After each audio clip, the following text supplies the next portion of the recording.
चलिए देखिए दोस्तों, यूपीएससी में आधुनिक भारतीय राष्ट्रीय आंदोलन से जितने भी प्रश्न पूछे गए हैं 28 वर्षों के दौरान 1995 से लेकर के 2023 तक दोस्तों। अब उत्तर जो है जो यूपीएससी ने दिया है उसको हम जो है उत्तर को बताएंगे दोस्तों। और 28 वर्षों के दौरान पूछे गए सभी प्रश्नों के उत्तर यहाँ मिलेंगे दोस्तों। तो मैं इसलिए चाहता हूँ कि आप लोग हमारे चैनल को सब्सक्राइब कर लीजिए, लाइक कर लीजिए, शेयर कर लीजिए। अगर गांव से हैं तो बिल्कुल कर लीजिए, यूपीएससी की तैयारी कर रहे हैं दोस्तों। यह पूरी तरीके से यह चैनल यूपीएससी के लिए डेडिकेटेड है। आपका 1 मिनट जो है नुकसान नहीं होगा, न इसमें कोई प्रचार डाला जाएगा, ठीक। बाकी यूट्यूब अपना प्रचार डालता है तो हम उसको रोक नहीं सकते हैं, ठीक है। तो बाकी दोस्तों हमारे चैनल से निवेदन है कि आप लोग सब्सक्राइब कर लें और गांव में रहने वाले गरीब युवा बिल्कुल सब्सक्राइब कर लें, उन्हीं के लिए ये बनाया गया है। और हम जो है बेहतरीन तरीके से दोस्तों 2028 तक, अरे 28 वर्षों का 1995 से लेकर 2023 तक सारे प्रश्नों को करा देंगे। आधुनिक भारत, प्राचीनता, मध्यकालीन भारत, और जो है और जितनी भी पॉलिटी के करा चुके हैं दोस्तों 28 वर्षों का, जाके वीडियो देख लीजिएगा। और चीज़ें करा चुके हैं, जो बचा है 2-4-10 दिन में सब निपटा देंगे दोस्तों। चलिए दोस्तों, आइए हम लोग देखते हैं क्वेश्चन। पहला क्वेश्चन दिया है, कांग्रेस पार्टी के कट्टरपंथी नेताओं के समूह के प्रमुख नेताओं में से एक Jawaharlal Nehru independence for Indian league की स्थापना निम्न में से किसके विरोध में की थी। कांग्रेस पार्टी के कट्टरपंथी नेताओं के समूह के प्रमुख नेताओं में से, कट्टरपंथी नेताओं के प्रमुख नेताओं में से थे जवाहरलाल नेहरू। उन्होंने किया इंडिपेंडेंस फॉर इंडियन लीग की स्थापना निम्न में से किसके विरोध में किए थे दोस्तों। इन्होंने किसके विरोध में तो दोस्तों नेहरू रिपोर्ट जो था ना उसके विरोध में इन्होंने किया था। पंडित जवाहरलाल नेहरू, इसका ऑप्शन क्या हो जाएगा दोस्तों, पहले सी हो जाएगा ऑप्शन, नेहरू रिपोर्ट के विरोध में। दोस्तों हम इसके बारे में 1995 में आईएएस में पूछा हुआ क्वेश्चन है दोस्तों। नेहरू रिपोर्ट के विरोध में जो है इंडिपेंडेंस फॉर इंडिया लीग किसकी स्थापना हुई, इंडिपेंडेंस फॉर इंडिया लीग की स्थापना की गई थी।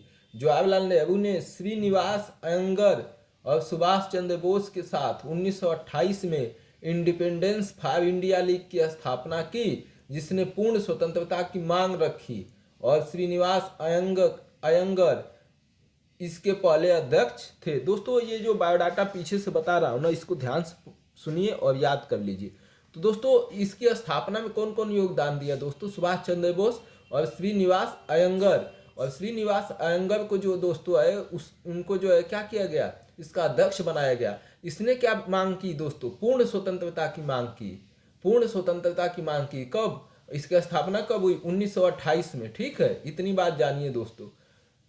ये श्रीनिवास अयंगर की अध्यक्षता में की गई थी। सुभाष चंद्र बोस तथा जवाहरलाल नेहरू सचिव थे। सचिव इसमें कौन कौन था दोस्तों, सुभाष चंद्र बोस और जवाहरलाल नेहरू इसके सचिव थे। इसकी स्थापना नेहरू रिपोर्ट के खिलाफ में की गई थी। उन्होंने पूर्ण स्वराज की मांग की तथा देश में सामाजिक संरचना की स्थापना हेतु आग्रह किया। देश में सामाजिक संरचना की स्थापना के लिए क्या किया दोस्तों, आग्रह किया। तो पहला क्वेश्चन दोस्तों हम चाहते हैं कि इसकी जो पीछे की कहानी है वो आप जाने, क्योंकि अगला जब यूपीएससी क्वेश्चन बनाता है तो इसके ऑप्शन से बना देता है। प्रश्न से जो ऑप्शन दिया है ना, वित्त आयोग, राष्ट्रीय, या तो इस यही क्वेश्चन किसी और तरीके से बना सकता है। अगली बार पूछ सकता है कि इंडिपेंडेंस फॉर इंडिया लीग की स्थापना किसने की, तो पंडित जवाहरलाल नेहरू ने की। अध्यक्ष कौन थे, श्रीनिवास अयंगर थे। सचिव कौन थे इसके, तो श्रीनिवास अयंगर और जो है सुभाष चंद्र बोस और जवाहरलाल नेहरू थे। इसकी स्थापना कब हुई, 1928 में हुई। तो ये सब बातें दोस्तों आप लोग जानिए, ठीक है।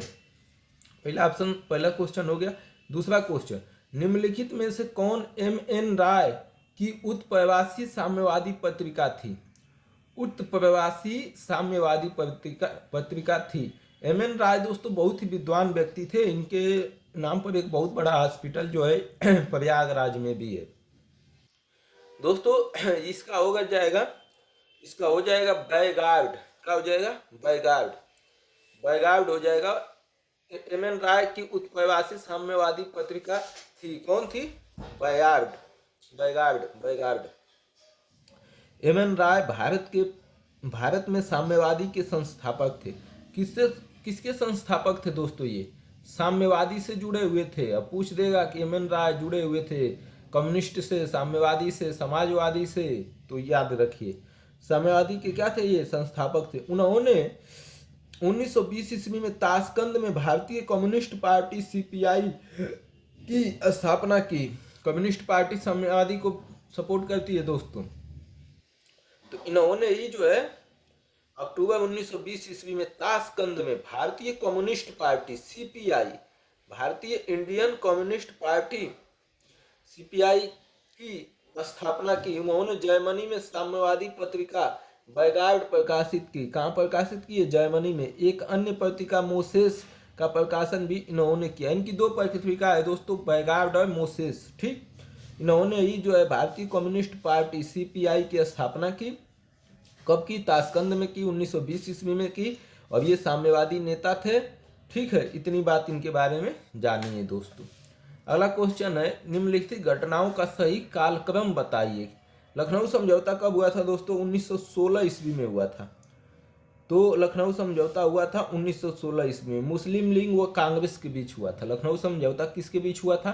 मुस्लिम लीग व कांग्रेस के बीच हुआ था। ठीक, द्वैध शासन का परिवर्तन कब हुआ था दोस्तों? द्वैध शासन का परिवर्तन दिसंबर 1919 में मॉन्टेग्यू चेम्सफोर्ड सुधार के दौरान हुआ था, द्वैध शासन का परिवर्तन।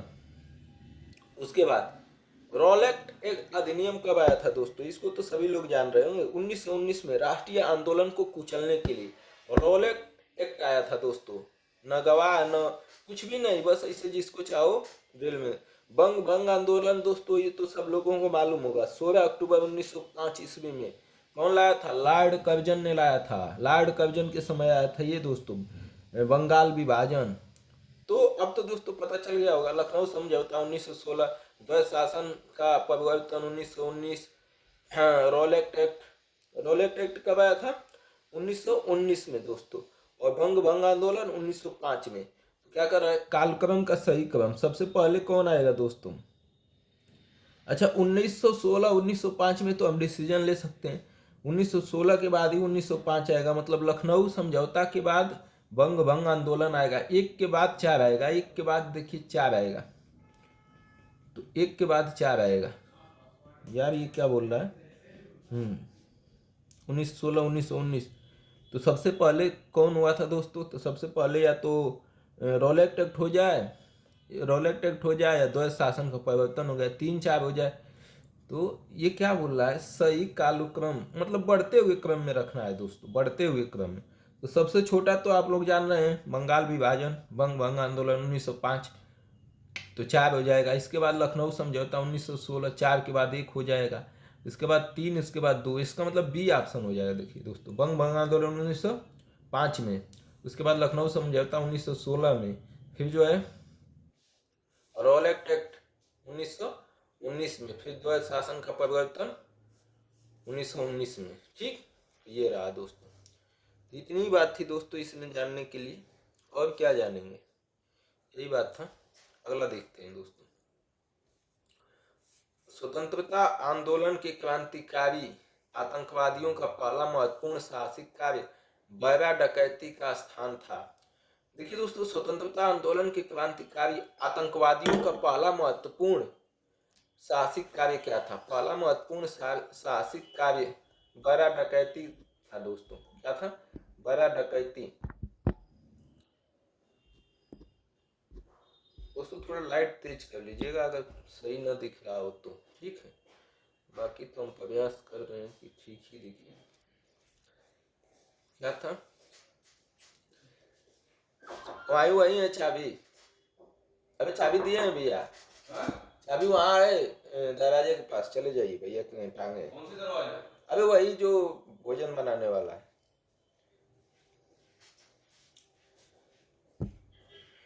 चलिए देखिए दोस्तों, स्वतंत्रता आंदोलन के क्रांतिकारी आतंकवादियों का पहला महत्वपूर्ण साहसिक कार्य बैरा डकैती का स्थान था। कौन था दोस्तों?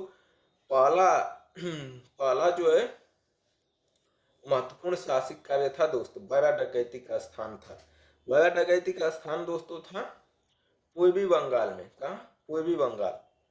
पूर्वी बंगाल इस समय कहाँ है? बांग्लादेश शायद बन गया होगा। चलिए देखिए दोस्तों, 1908 में बड़ा डकैती पूर्वी बंगाल में पुलिन दास के नेतृत्व में ढाका अनुशीलन समिति के युवकों ने डाली। किसके किसके अंडर में हुआ था दोस्तों? पुलिन दास के नेतृत्व में ये काम हुआ था, बड़ा डकैती। ठीक, कहाँ हुआ था? पूर्वी बंगाल में हुआ था। ठीक, 1908 में हुआ था। और पुलिन दास के नेतृत्व में ढाका अनुशीलन समिति के युवकों ने डाला था। कौन? ढाका अनुशीलन समिति ने। ठीक, महात्मा गांधी ने 1930 ईस्वी में सविनय अवज्ञा आंदोलन का प्रारंभ किया था। सविनय अवज्ञा आंदोलन का प्रारंभ किया था दोस्तों महात्मा गांधी जी ने। सेवाग्राम से, डांडी से, साबरमती से, वर्धा से सविनय अवज्ञा का प्रारंभ कहाँ से किया था? बताइए दोस्तों, ये तो सब लोग जान रहे होंगे। 12 मार्च 1930 को महात्मा गांधी ने किया था सविनय अवज्ञा का प्रारंभ। साबरमती आश्रम से किए थे दोस्तों। सी ऑप्शन हो जाएगा, पांचवा क्या हो जाएगा? सी, साबरमती आश्रम से। कहाँ से किए थे? साबरमती आश्रम से डांडी यात्रा का प्रारंभ किया कि वे 6 अप्रैल 1930 को डांडी पहुंचे। कहाँ पहुंचे थे? 6 अप्रैल 1930 को डांडी पहुंचे थे और 12 मार्च 1930 से चालू किए थे। और 6 अप्रैल मतलब 1 साल से ज़्यादा चला था दोस्तों। नहीं, मार्च अप्रैल 1 महीना से ज़्यादा। ठीक, नमक बनाकर नमक कानून तोड़कर आंदोलन का आह्वान किया। नमक बनाकर नमक कानून तोड़कर 12 मार्च 1930 से 6 अप्रैल 1930 तक चला। साबरमती आश्रम से डांडी तक जो है यात्रा की महात्मा गांधी जी ने। ठीक है दोस्तों, बस यही था। और नमक कानून जो है नमक बनाकर तोड़े। निम्नलिखित में से कौन सा युग्म सही सुमेलित नहीं है? गलत कौन सा है दोस्तों? इसमें से गलत बताना है। ठीक, जमनालाल बजाज वर्धा का सत्याग्रह आश्रम। वर्धा का सत्याग्रह आश्रम, जमनालाल बजाज। ठीक, वर्धा का सत्याग्रह आश्रम। दादा भाई नौरोजी बम्बई एसोसिएशन। लाला लाजपत राय लाहौर। लाला लाजपत राय लाहौर का राष्ट्रीय विद्यालय। और बाल गंगाधर तिलक सत्यशोधक समाज की स्थापना। बताइए दोस्तों, इसमें से कौन गलत है? गलत पूछा है दोस्तों।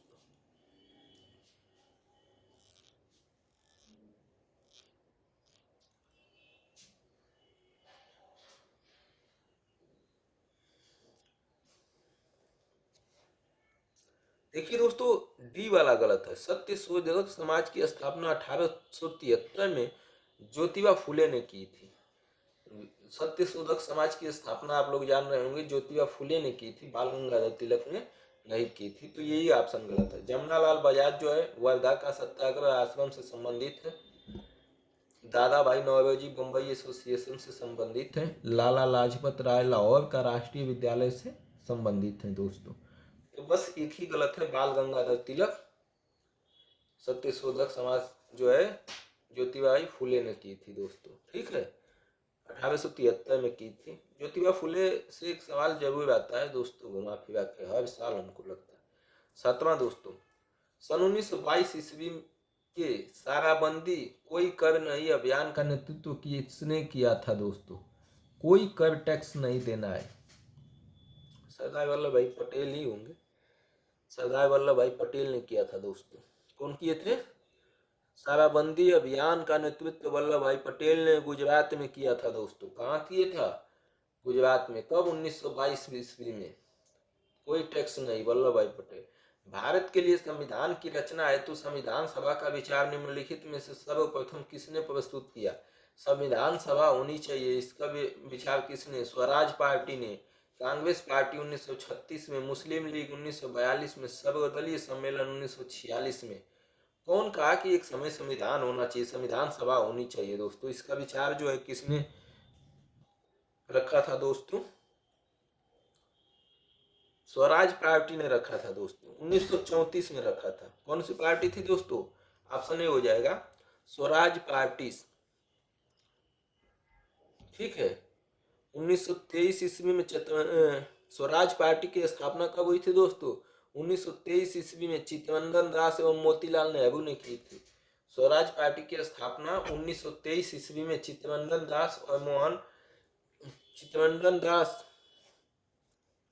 और मोतीलाल नेहरू जी ने की थी दोस्तों 1923 में।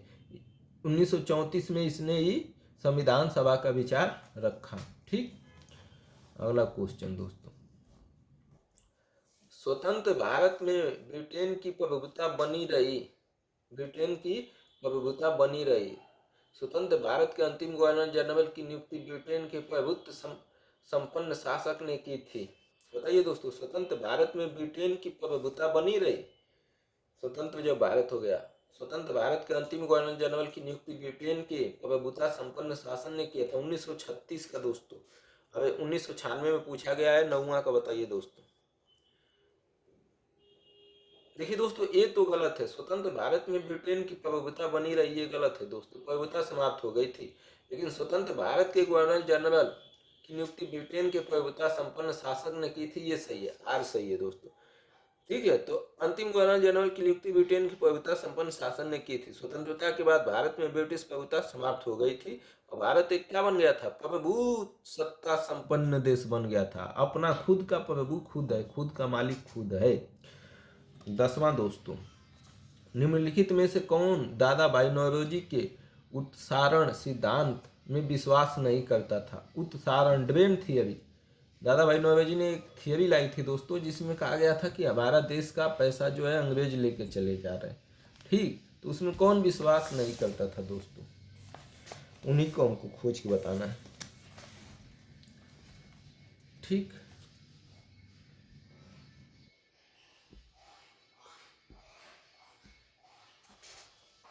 चलिए आ जाइए।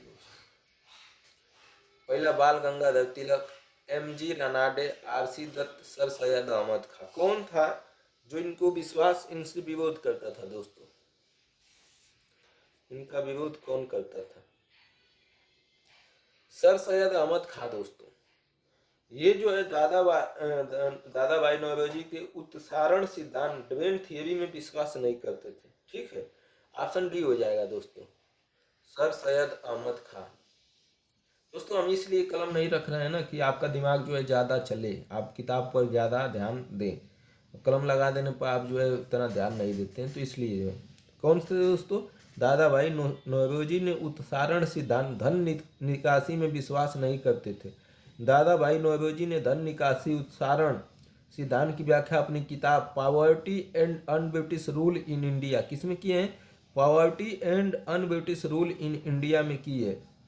उन्होंने इसमें बताया कि अंग्रेज किस तरह भारत के धन को लूट कर ब्रिटेन ले जा रहे हैं, जिसमें बताया ये दोस्तों। ये किताब जो लिखे ना दादा भाई नौरोजी, जो धन हमारे भारत का पैसा वो अंग्रेज लेके चले जाते थे, तो उसी को उन्होंने बताया है। ठीक, अगला तो क्वेश्चन दोस्तों, BR अम्बेडकर का संविधान सभा में निर्वाचन हुआ था, कहाँ से हुआ था? पश्चिम बंगाल के, तत्कालीन मध्य भारत से, बम्बई प्रेसिडेंट से, पंजाब से। कौन सा होगा दोस्तों? दोस्तों ये हुआ था, बम्बई प्रेसिडेंट के प्रतिनिधि थे, परंतु ये पश्चिम बंगाल की संवैधानिक सभा से चुने गए थे दोस्तों। इसका वो हो जाएगा उत्तर ए हो जाएगा दोस्तों। 11वां का पश्चिम बंगाल से चुने गए थे, लेकिन वो पश्चिम बंगाल चला गया बांग्लादेश में, तो फिर इन्हें जो है बम्बई से, प्रेसिडेंट के प्रतिनिधि थे तो बम्बई से फिर इन्हें चुना गया। ठीक, तो आप समझ गए होंगे।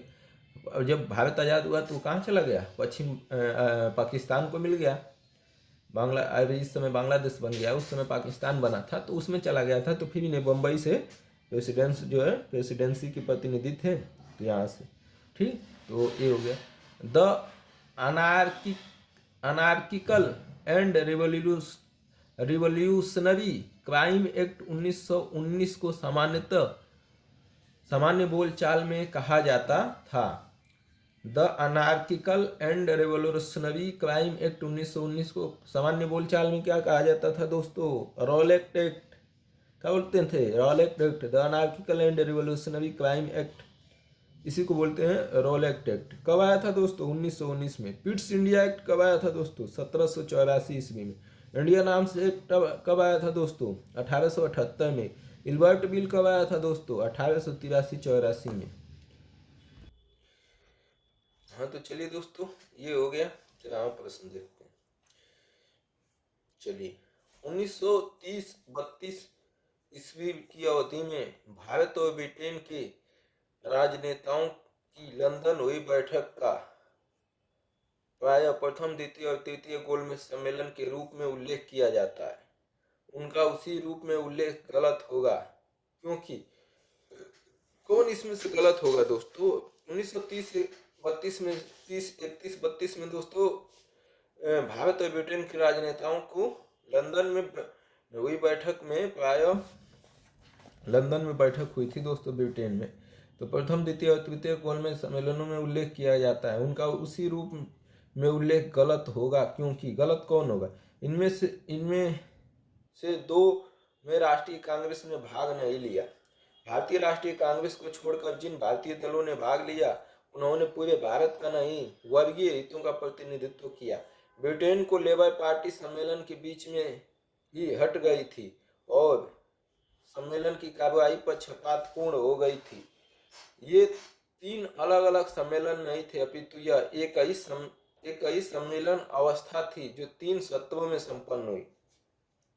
बताइए दोस्तों कौन सा होगा इसमें से? बताइए, 13 का ऑप्शन बताइए दोस्तों।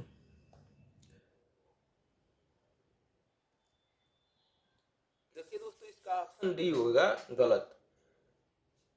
डी गलत होगा दोस्तों। ये 3 सम्मेलन थे दोस्तों। प्रथम गोलमेज सम्मेलन दोस्तों 1930-31 में आयोजित किया गया था। इसमें कांग्रेस ने भाग नहीं लिया था, अतः ये सम्मेलन बिना किसी परिणाम के ही समाप्त हो गया। तत्पश्चात द्वितीय और तृतीय सम्मेलन आयोजित किया गया। तो प्रथम कब हुआ? 1930 से 31 में, दूसरा 31 से 32 में, 32 से 35 में। ठीक, प्रथम सम्मेलन में दोस्तों कांग्रेस ने भाग नहीं लिया था।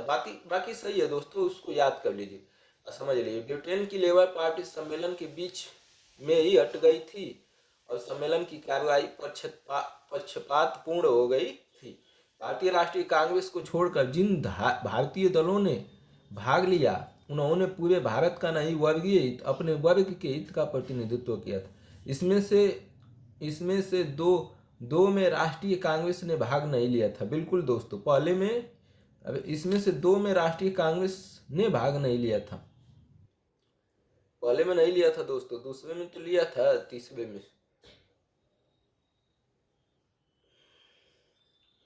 अबे हाँ, पहले में नहीं लिया। इसमें 2 में राष्ट्रीय कांग्रेस ने भाग नहीं लिया, दो में नहीं ली थी दोस्तों, पहला में नहीं ली थी। ठीक, आगे देखिए दोस्तों। निम्नलिखित में से कौन कांग्रेस समाजवादी दल का प्रमुख नेता था? कांग्रेस समाजवादी दल के प्रमुख नेता कौन थे दोस्तों? एम.एन. रॉय, गणेश शंकर विद्यार्थी, पट्टम ताड़ू पल्ले, आचार्य नरेंद्र देव। बताइए दोस्तों कौन सा सही है 14 का? कांग्रेस समाजवादी पार्टी की स्थापना कब हुई थी दोस्तों? 1934 में हुई थी।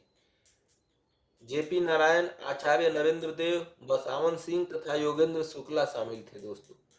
कौन थे? आचार्य नरेंद्र देव इसमें है, बिल्कुल। बसावन सिंह इसमें शामिल थे कांग्रेस स्वराज समाजवादी पार्टी में।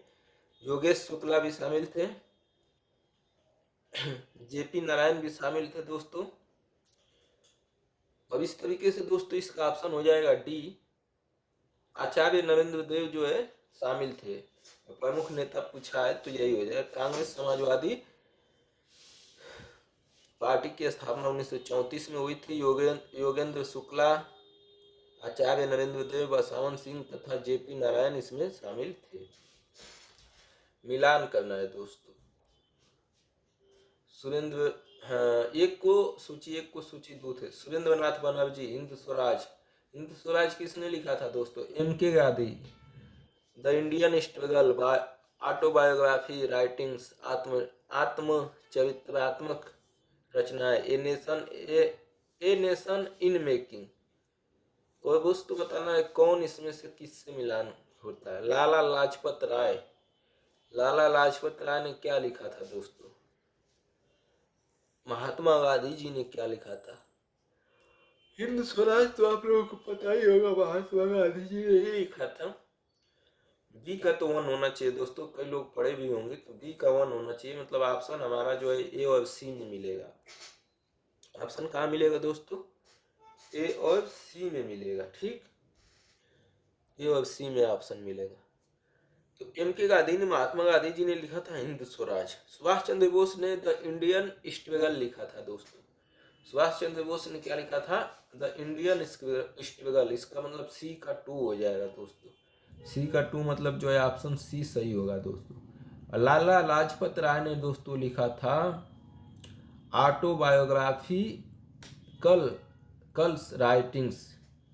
ठीक, अब इसके बाद ए का सुरेंद्र नाथ बनर्जी ने जो बचा था वो लिखा था ए नेशन इन मेकिंग।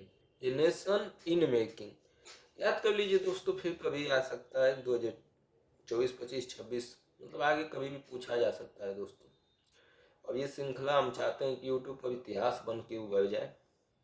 कभी भी किसी को पढ़ना हो तो कम से कम 2023 तक तो यहाँ पढ़ ही सके। सुरेंद्र नाथ बनर्जी ने क्या लिखा था दोस्तों? सुरेंद्र नाथ बनर्जी जी ने लिखा था a nation in making. M K Gandhi, Mahatma Gandhi ने हिंद स्वराज, सुभाष चंद्र बोस ने द इंडियन स्ट्रगल और लाला लाजपत राय ने ऑटोबायोग्राफिक्स राइटिंग्स। ठीक, ये था दोस्तों। अगला 16, जवाहरलाल नेहरू के विषय में निम्नलिखित कथनों पर ध्यान दीजिए और सही उत्तर का चुनाव कीजिए। जवाहरलाल नेहरू के विषय में ध्यान देना है दोस्तों। वे 1947 ईस्वी में कांग्रेस दल के अध्यक्ष थे। उन्होंने संविधान सभा की अध्यक्षता की। भारत की स्वतंत्रता से पूर्व उन्होंने संयुक्त प्रांत में प्रथम कांग्रेस मंत्रिमंडल बनाया। बताइए दोस्तों, जवाहरलाल नेहरू से भी क्वेश्चन उठा रहे हैं साहब। ठीक था। देखिए दोस्तों, जब जवाहरलाल नेहरू के विषय में 1947 ईस्वी में कांग्रेस दल के अध्यक्ष नहीं थे दोस्तों। 1947 ईस्वी में आचार्य JB कृपलानी जो है कांग्रेस पार्टी के अध्यक्ष थे। कौन थे दोस्तों? आचार्य JB कृपलानी। ठीक, आचार्य जो है JB कृपलानी थे दोस्तों।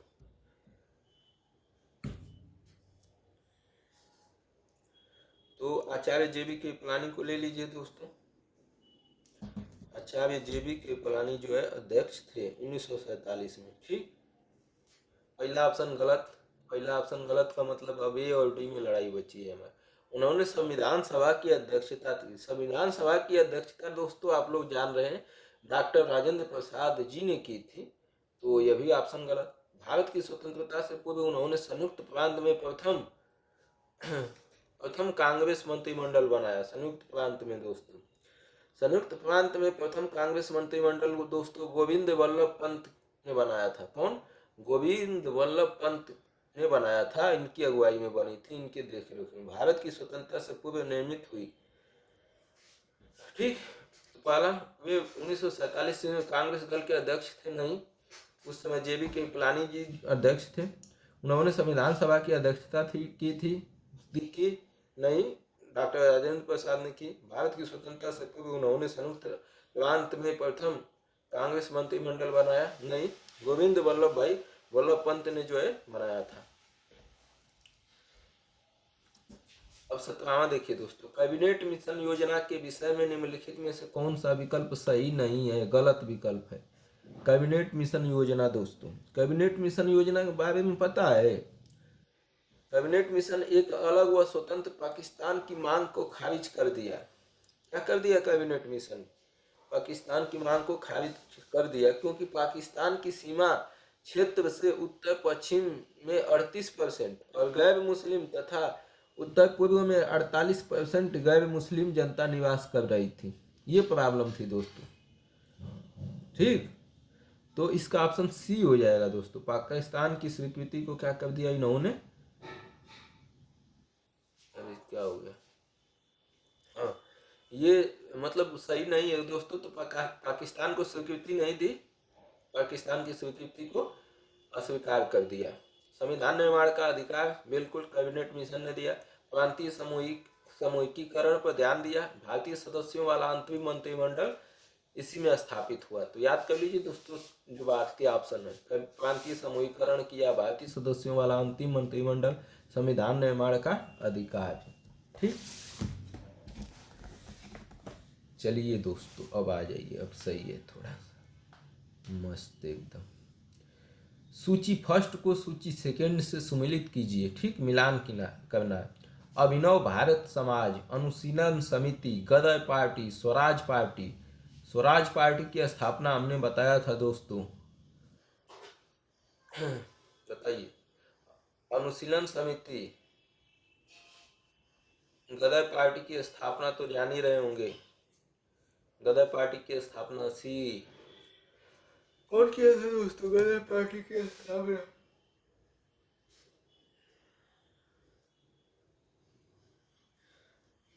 गदर पार्टी का लाला हरदयाल ने किया था दोस्तों, ये तो आप लोगों को मालूम होगा। गदर पार्टी की स्थापना लाला हरदयाल ने।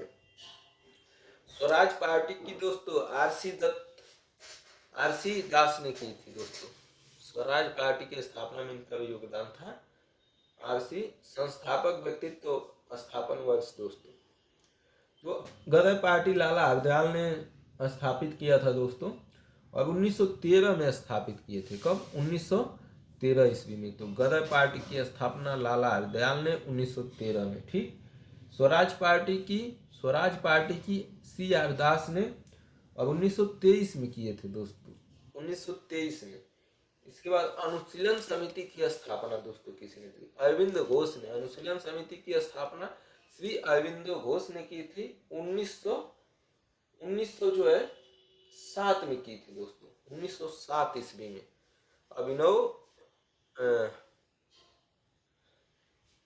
अभिनव भारत की स्थापना किसने की दोस्तों? अभिनव भारत की स्थापना वीडी सावरकर ने की थी दोस्तों। अभिनव भारत की स्थापना वीडी सावरकर ने कब की थी?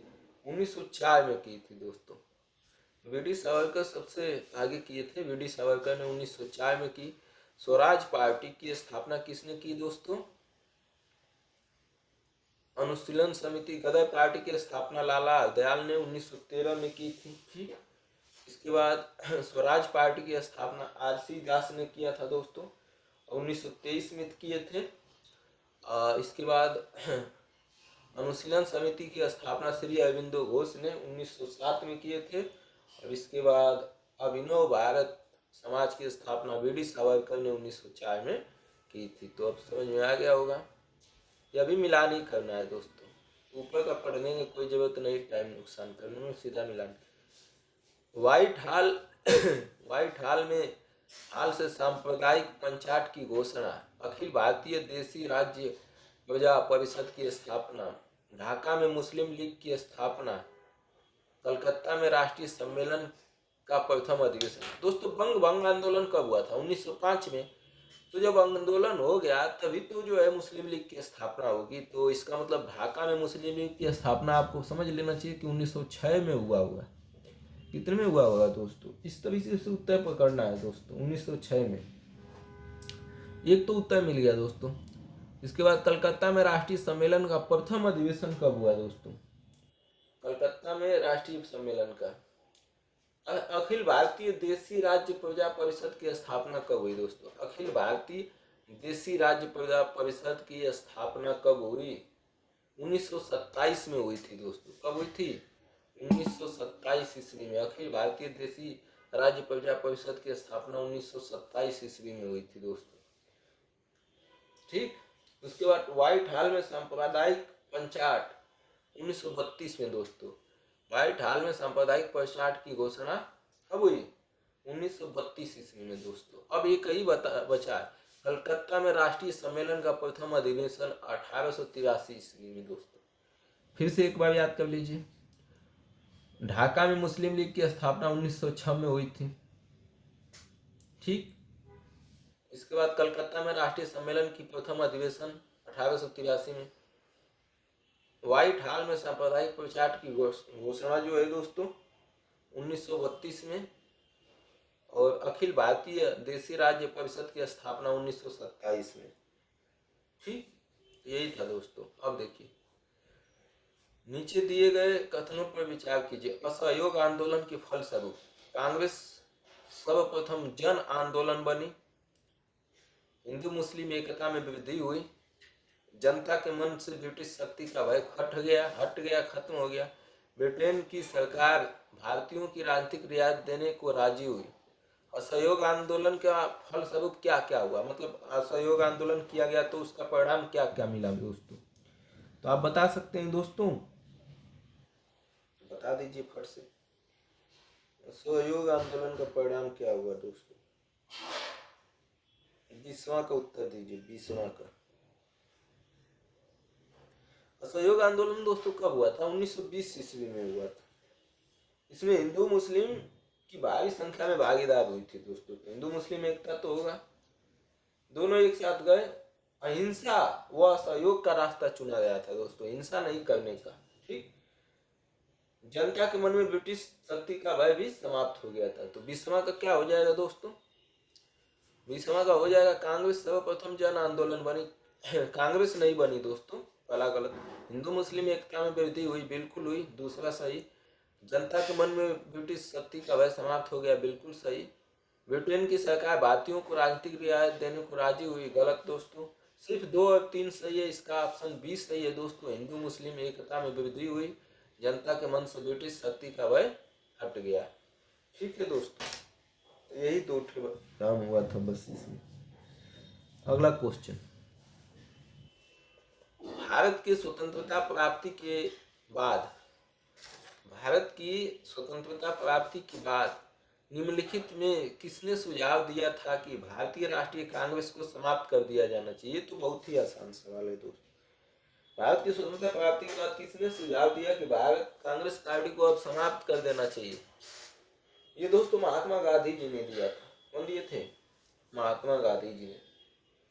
वो राज्य पार्टियां चाहते ही नहीं थे दोस्तों, क्योंकि इसका निर्माण स्वतंत्रता प्राप्ति के उद्देश्य से किया गया था। इसका निर्माण स्वतंत्रता प्राप्ति से, और वो जो है दल विहीन शासन करना चाहते थे, कोई दल ना हो। ठीक है, अपने आप सब लोग चुनाव लड़े और सरकार बनाए। चलिए दोस्तों, बटलर समिति की रिपोर्ट, हंटुगन समिति रिपोर्ट, हंटर जांच समिति रिपोर्ट, मूडीमैन समिति रिपोर्ट, जलियांवाला बाग, भारतीय राज्यों और सर्वोच्च शक्ति के बीच संबंध, मॉन्टेग्यू चेम्सफोर्ड, और ब्रिटिश भारत में शिक्षा की अभिवृद्धि और प्रगति की संभावना। अब इसको बताना है दोस्तों। हंटर जांच समिति, बोलिए दोस्तों कौन सा होगा। बटलर समिति की रिपोर्ट किससे संबंधित है।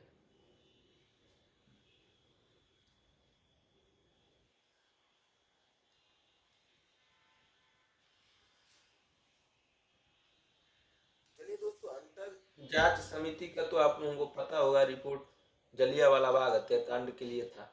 तो सी का तो एक हो जाएगा दोस्तों, कोई कंफ्यूजन नहीं होना चाहिए।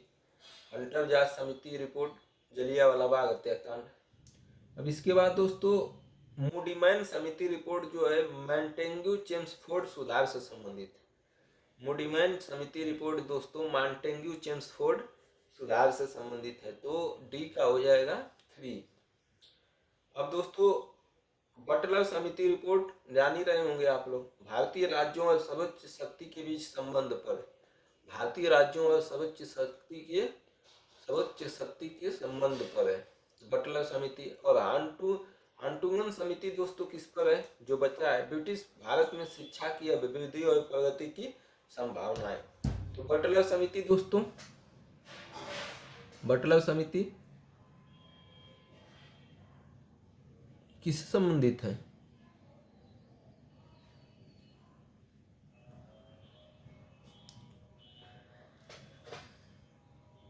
भारतीय राज्यों और सर्वोच्च शक्ति के बीच संबंध। हंटुगन समिति दोस्तों ब्रिटिश भारत में शिक्षा की अभिवृद्धि और प्रगति की संभावना। हंटर जांच समिति दोस्तों जलियांवाला बाग हत्याकांड। और मूडीमैन समिति दोस्तों मॉन्टेग्यू चेम्सफोर्ड। तो यही था दोस्तों। अगला,